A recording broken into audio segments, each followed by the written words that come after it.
this is what the futures picture looks like. Again, all three major indices below fair value at this hour.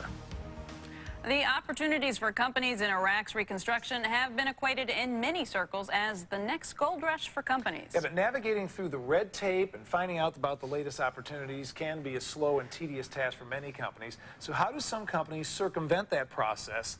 Well, many of them probably call our next guest joining us. He's McClelland, President and CEO of Center House Limited, who's considered, you could say, the middleman of the Middle East, a hired gun who finds opportunities and helps companies get hired for reconstruction projects. Good morning, Mr. McClelland. Good morning. Thanks for inviting me. Let's start out with how business development is moving, say, in Iraq, and explain exactly what you do in terms of being a middleman for business there in that region. Okay.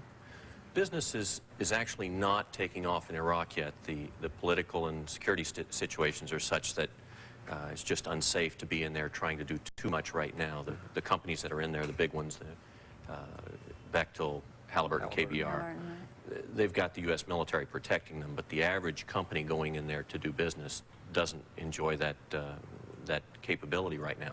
So we're going to have to wait for the situation to settle down before anybody goes in. In terms of deal making, explain a little bit about what you do. Well, American companies, in particular American companies going into the Middle East in general, and of course the same will apply to Iraq when it's open, they don't know the markets, for one thing, and I'm not talking about the big multinationals, I'm talking about the small and medium-sized companies. There are 300 million people in just the Arab Middle East, plus you have Iran, Turkey, Pakistan, and Israel that are big markets in and of themselves. Secondly, they don't know the players, and in a part of the world where you have 51% ownership of an operation by a local partner, there are some techniques that you can use to get around that legally. Third, of course, the security situation in the Middle East. We in the States view security throughout the Middle East as tenuous, where in fact that's not necessarily true. And the fourth thing I'll say is taxation, that Americans abroad are taxed on your total compensation rather than just on salary.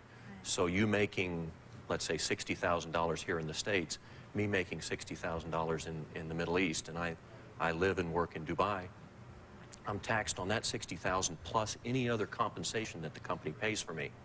So there are no public schools, for instance, so my children have to go to what is in effect a private school. There's no, I can't own a home, so the company pays for it.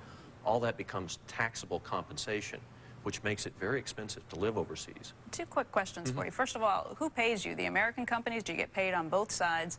And what kind of money are we talking here? What kind of dollars? The dollars depend on the project or the way that I'm retained. For the normal consulting work that I do, it's a retainer on an annual contract or two-year contract, monthly retainer that comes in just like clockwork, just as an employee, or just as you'd be a consultant here. Sure. For some of the other projects that evolve as a result of the fast-moving situation in Iraq, for instance, in March, I helped the U.S. Air Force set up at an air base in one of the Gulf countries as a subcontract to the U.S. government contractor that was there. And that was, March was a very good month, about $75,000 in 1 month, which for the little company that I work for is tremendous. Yeah, that's a pretty good hit. Would you characterize, if Iraq's not really ready to have any kind of a business boom, where are the opportunities for U.S. companies, let's say, in the various Arab countries, Middle East countries? The opportunities are there to support Iraq. I mean, you've got a couple 100,000 U.S. military people in the region. Sure.